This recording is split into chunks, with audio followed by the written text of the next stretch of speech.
Welcome to the National Religious Relationships Committee of the Boy Scout of America's virtual Faith Walk. My name is Amanda Vogt, and today we are being joined by Houston Costello and Nathan Williams with the members of Churches for Christ for Scouting in order to learn more about the Churches for Christ and how they serve as a charter partner for the Boy Scouts of America. We invite you to gather your family, unit, or congregation together as we join Houston and Nathan for this short video. Afterwards, have a discussion on what you learned. Feel free to take a walk and enjoy the outdoors while having your discussion as you join others from around the country on this virtual faith walk. Thank you for joining us. What is the origin of the Churches of Christ? Churches of Christ grew out of a frontier movement. We have kind of three main churches came out of that: the Disciples of Christ, the Independent Christian Churches, and Churches of Christ.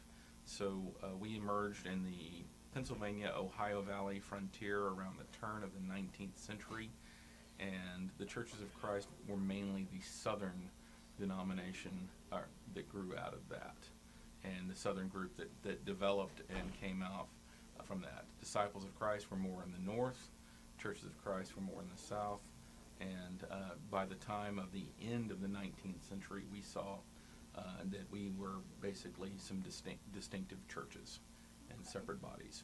Okay. I guess a lot of time that you'll tend to get lumped together, so that's We cool knowing we the do origins. things we do Yeah. things together.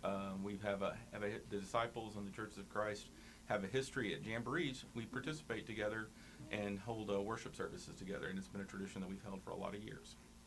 Sometimes the Churches of Christ are recognized as a restoration church, restoring the first century church.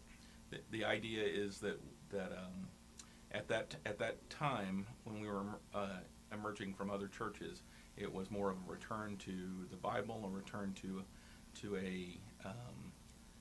an understanding that said we're going to stick with the values and the practices that we see directly reflected within the New Testament.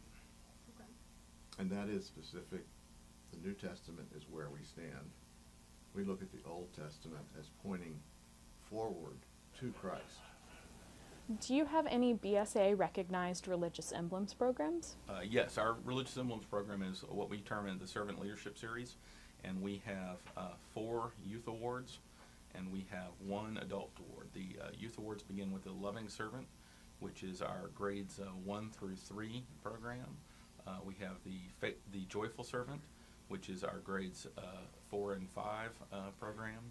We have the Good Servant, which is our middle school age program. And we have the Giving Servant, which is our high school age and on up throughout venturing program. And then our adult award is the Faithful Servant. Is yours set up where you have to earn one in order to earn another, or you can jump in at any point? No, you can jump in at any point. We have developed recognitions that we're working on now for young people who earn all 4 awards. We think that's great. But no, you can come in at any point and earn one of our awards. One of the things with our curricula is very distinct. It's a servant leadership curricula that is designed to promote Christian servant leadership at every level. And we find that we have Churches of Christ utilize our curriculum, but we also find that independent Christian churches, which grew out of the same movement that we were part of, also utilize our curricula often, and they find it to be a good resource. And we also find that folks that are coming from a non-denominational background, and so large churches that are that we're seeing more and more of, that don't have a denominational affiliation in any way, find that they relate to and can utilize our curricula really well because it emphasizes the same values and the same biblical traditions that they emphasize within their church culture.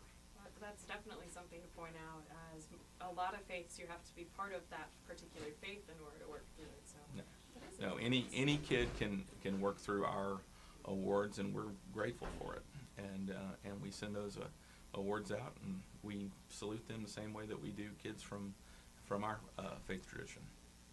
In the church where I am an elder, we have sponsored a scout troop, and we were greatly encouraged because we had young Jewish boys who learned about us, and we learned about them. But it, as Nathan says, it is open to all.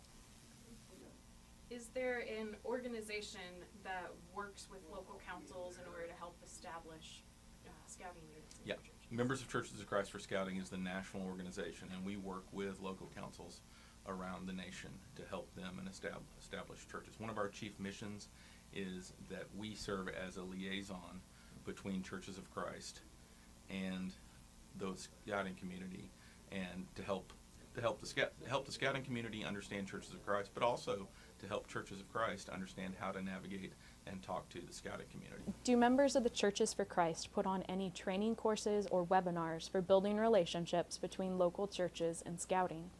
We've done Philmont conferences traditionally in the past, and we're still looking at doing those. We've also done some training at different scout camps across the nation.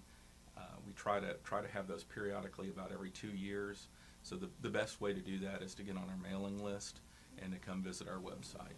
If people are looking for these resources, where should Web they go? address is goodservant.org.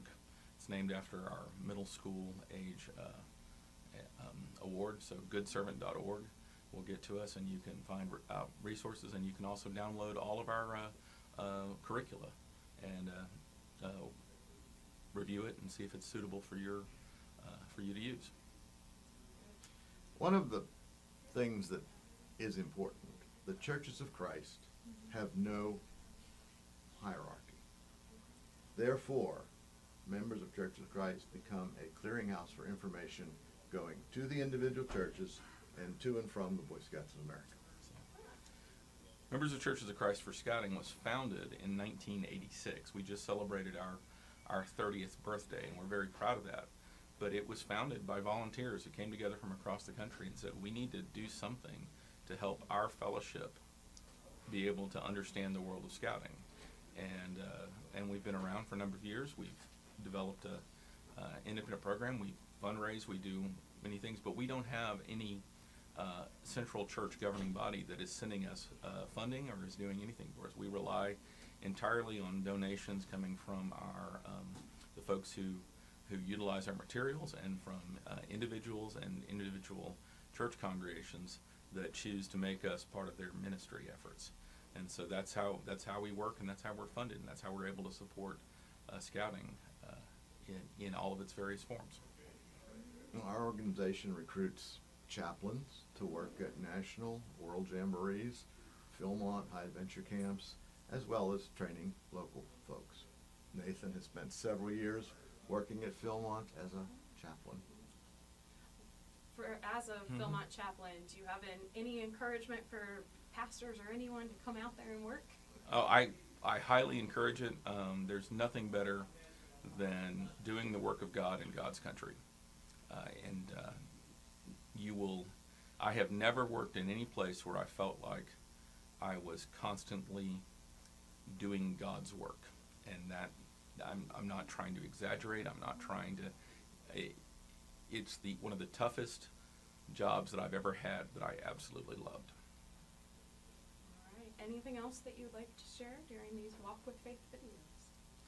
I guess I'd like to say that we encourage the elderships of the Churches of Christ to look at scouting not only as a ministry, but a way to change the lives of young Need to people. think about is when Scout executives and DEs are reaching out to Churches of Christ, is that the administration and the leadership of those churches is typically the executive body would be the eldership of that congregation. So in a lot of churches, you would have an employed pastor or an employed minister that would probably serve as the executive officer for a unit within Churches of Christ.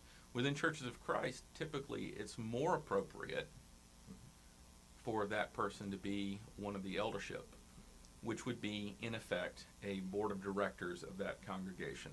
And so you'll very often find that. Now, there are some congregations where the elders may decide that the appropriate person is actually a paid minister. But that is a cultural difference that DEs and folks that are working to start new units within Churches of Christ will find